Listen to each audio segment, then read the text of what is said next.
My name is Catherine and I'm an Assistant Director here at Estyn.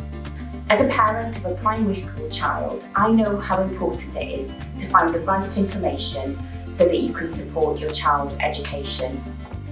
To align with the rollout of our new inspection arrangements, we'll be publishing a standalone report for parents and carers following each inspection.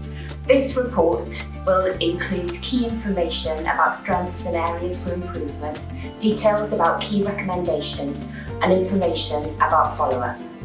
You'll no longer see the summative gradings of good, adequate or excellent in our inspection reports. Instead, we'll be providing an overview highlighting key strengths and areas for improvement. In the Parents and Carers report, you'll also see key recommendations and information about whether the provider requires follow-up. We hope these short, easy to read and informative reports will enable parents and carers to access key information about their child's school.